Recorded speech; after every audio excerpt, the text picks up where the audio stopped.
Kenapa Tionghoa selalu jadi kambing hitam di Indonesia? Orang Tionghoa udah ada di Indonesia dari sejak ratusan tahun lalu, bahkan sebelum Indonesia merdeka.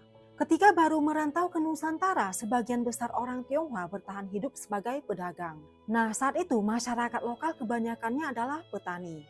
Orang Tionghoa melihat para petani ini nggak bisa berdagang untuk menjual hasil pertanian mereka. Di sisi yang sama, pemerintah kolonial juga memandang hal yang sama, sehingga dijadikanlah orang Tionghoa sebagai kelompok perantara di tengah-tengah penguasa dan kelas bawah, masyarakat lokal. Tionghoa sebagai kelas menengah ini seperti dua sisi mata uang. Di satu pihak bisa kaya karena berdagang dapat kemudahan dari Belanda, dan juga memiliki akses ke masyarakat lokal.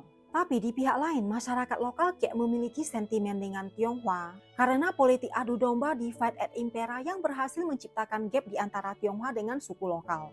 Karena itulah orang Tionghoa sebagai minoritas perantara selalu jadi kambing hitam. Mulai dari zaman kolonial, penjajahan Jepang, revolusi, dan terakhir Mei 98. Ditambah lagi masyarakat luas memiliki stereotip kalau Tionghoa tuh kaya raya semua. Padahal yang kaya itu cuma segelintir aja. Ceme pernah tunjukin di konten kehidupan Tionghoa di Kalimantan Barat tuh kayak gimana. Banyak yang mau makan pun susah. Dan kini muncul lagi isu rasial di tengah rakyat yang berjuang menyuarakan aspirasi. Selama ini Ceme jarang banget post tentang perpolitikan Indonesia atau apapun yang berkaitan dengan pemerintah. Tapi bukan berarti aku nggak peduli, enggak. Aku takut guys karena aku Tionghoa, aku minoritas.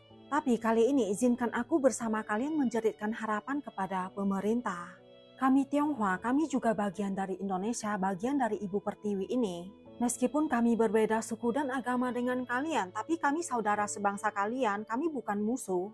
Banyak orang Tionghoa yang juga mencintai Indonesia dan memberikan kontribusi untuk negara. Jangan membiarkan oknum memecah belah kita demi kepentingan mereka.